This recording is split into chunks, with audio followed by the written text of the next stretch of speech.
Shalom, terima kasih sudah meluangkan waktu sejenak di tengah kesibukan Anda untuk duduk mendengarkan serta merenungkan kebenaran firman Tuhan. Kami berdoa agar waktu ini menjadi waktu yang menyegarkan bagi jiwa Anda. Topik renungan kita sepanjang minggu ini adalah wujud iman adalah berbuat adil dan benar. Bagian firman Tuhan yang menjadi fokus perenungan kita adalah Yesaya 1 ayat 17 terjemahan baru 2 yang berbunyi demikian. Belajarlah berbuat baik, usahakanlah keadilan, kendalikanlah orang kejam, belalah hak anak-anak yatim, perjuangkanlah perkara janda-janda. Jemaat yang dikasihi Tuhan, pernahkah kita bertemu seseorang yang sangat religius, rajin berdoa, hafal lagu rohani, dan tidak pernah absen ibadah? Tetapi di sisi lain, ia menutup mata terhadap penderitaan orang di sekitarnya, atau bahkan bersikap kejam terhadap bawahannya. Situasi inilah yang dihadapi oleh Nabi Yesaya.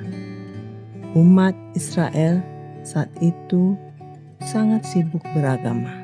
Pelataran bait Allah penuh dengan orang dan asap korban bakaran. Namun Tuhan justru berkata Dia muak dan lelah melihat itu semua. Mengapa? Karena tangan mereka penuh ketidakadilan. Tuhan tidak meminta lebih banyak nyanyian.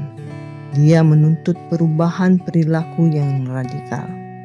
Wujud iman bukan hanya tentang berhenti berbuat dosa, tetapi secara aktif memulai perbuatan adil.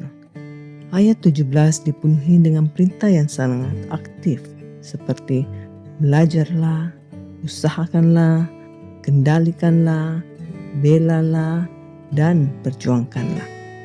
Belajarlah berbuat baik, menunjukkan bahwa berbuat baik dan benar itu tidak terjadi secara otomatis.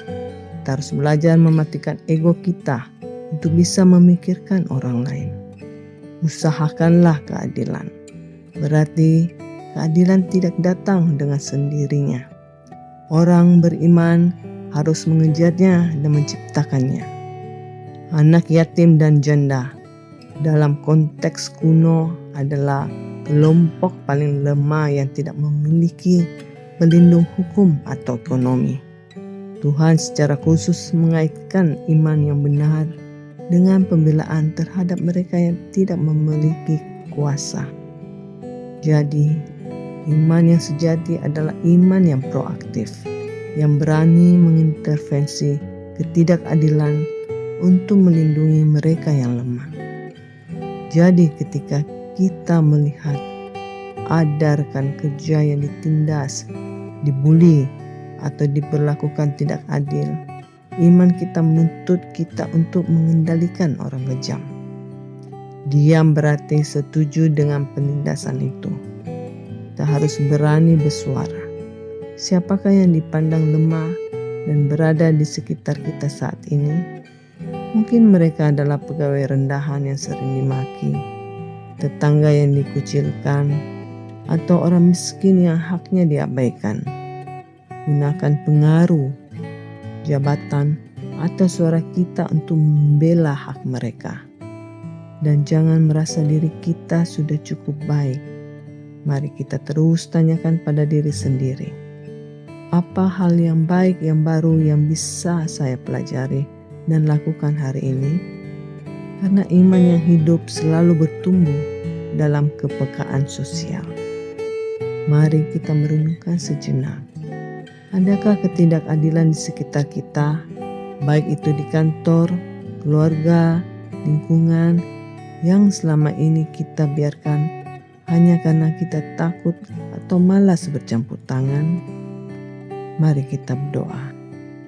Ya Allah yang Maha Adil, ampuni kami jika selama ini kami abai terhadap keadilan yang Engkau rindukan. Ajar kami untuk tidak hanya menjauhi kejahatan, tetapi berani mengejar kebaikan. Berikan kami keberanian untuk menegur orang-orang yang tidak adil dan hati yang lembut untuk membela mereka yang lemah. Jadikan hidup kami bukti nyata dari iman yang bekerja dalam kasih dan kebenaran. Di dalam nama Tuhan Yesus, Sang Pembela Agung, kami berdoa. Amin. Kiranya renungan hari ini boleh menuntun langkah kita sepanjang hari ini. Selamat beraktivitas dan sampai jumpa lagi dalam renungan kita bersama esok hari. Tuhan Yesus memberkati.